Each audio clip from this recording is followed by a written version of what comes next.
Antes de iniciarmos a parte principal, prestem muita atenção ao motivo pelo qual abri estes 2 capítulos.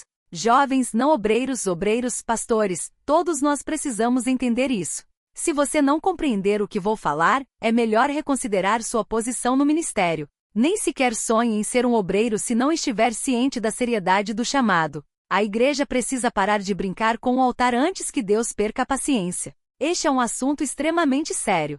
Precisamos compreender o que significa ser um sacerdote e ministro. Devemos abandonar a mentalidade de humanizar a Deus. O mandamento "não tomarás o nome do Senhor, teu Deus", em vão. Êxodo 20 não se limita a fazer piadas com o nome dele. Usar o nome de Deus em vão significa envolver o Senhor em ações e projetos carnais, moldando-o à nossa forma de pensar e agir. O relacionamento com Deus exige reverência. Tira as sandálias dos teus pés, porque a terra em que estás é santa. Êxodo 3.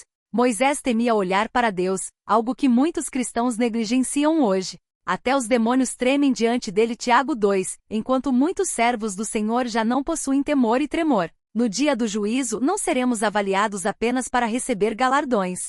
Muitos que profetizaram, realizaram milagres e abriram comunidades em nome de Deus ouvirão: "Nunca vos conheci, apartai-vos de mim, vós que praticais a iniquidade." Mateus 7. E sobre os falsos mestres a Bíblia é clara: haverá maior rigor para aqueles que lideram e ensinam erroneamente. Tiago 3. A responsabilidade do ministério supera qualquer cargo terreno. Enquanto um presidente ou reitor lida com bens materiais, o obreiro lida com almas eternas que não têm preço. Deus pedirá contas de cada uma delas. Nadab e Abiú, filhos de Arão, foram mortos pelo Senhor ao ministrarem sem reverência. Levítico 10. Deus não os afastou ou lhes deu uma segunda chance. Ele os fulminou. Muitos hoje estão espiritualmente mortos por não levarem a sério o chamado ministerial. O ministério não é para agradar a homens ou instituições. É para Deus. Ele é santo, separado e justo. Tudo pertence a Ele, porque dele e por Ele e para Ele são todas as coisas. Romanos 11. O púlpito não é palco para a exibição de talentos, mas um altar onde nos entregamos como sacrifício.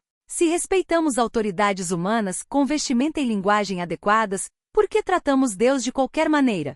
Daniel, ao orar, reconhecia sua pequenez. A ti pertence a justiça, e a nós a confusão de rosto. Daniel 9. Se você não tem essa visão de Deus, não sirva no ministério. Contribua com a sociedade de outras formas, mas não brinque com o céu. Moisés, mesmo sendo escolhido por Deus, teve que tirar as sandálias e reconhecer sua condição pecaminosa.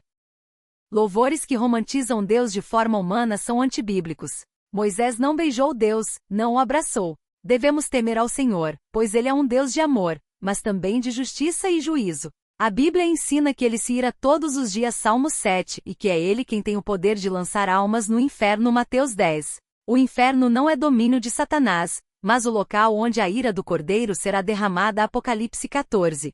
Deus não apenas odeia o pecado, mas também julgará o pecador. No tempo da graça, a exigência de santidade é ainda maior. Na lei, o adultério era condenado pela morte. Na graça, apenas o olhar impuro já condena. Mateus 5.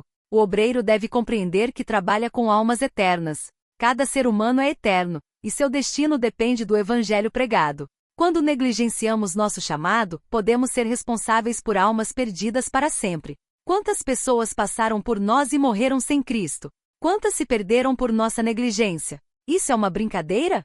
Se você trata o ministério como um mero trabalho, volte para a TV e para os métodos seculares. Muitos programas evangélicos de hoje não refletem o verdadeiro evangelho. O juízo de Deus será mais severo para falsos líderes do que para assassinos como Hitler. Por quê? Porque enquanto Hitler matou corpos, falsos pastores estão conduzindo milhões de almas ao inferno.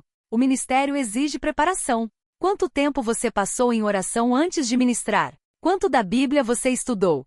Se sua vida é repleta de entretenimento e carnalidade, mas você sobe ao púlpito para cantar ou pregar, seu ministério é como o de Nadab e Abiú. Não se iluda com números. Deus nunca esteve preocupado com quantidade, mas com qualidade. Ainda que o número dos filhos de Israel seja como a areia do mar, o remanescente será salvo. Romanos 9. Poucos são os que entram pela porta estreita. Lucas 13. Nenhuma estratégia humana mudará isso. Portanto, antes de pensar em ministério, avalie sua vida. Deus não busca talentos, mas servos fiéis. Melhor ter uma igreja pequena com todos salvos do que uma multidão perdida. O verdadeiro ministério é para Deus e para a eternidade.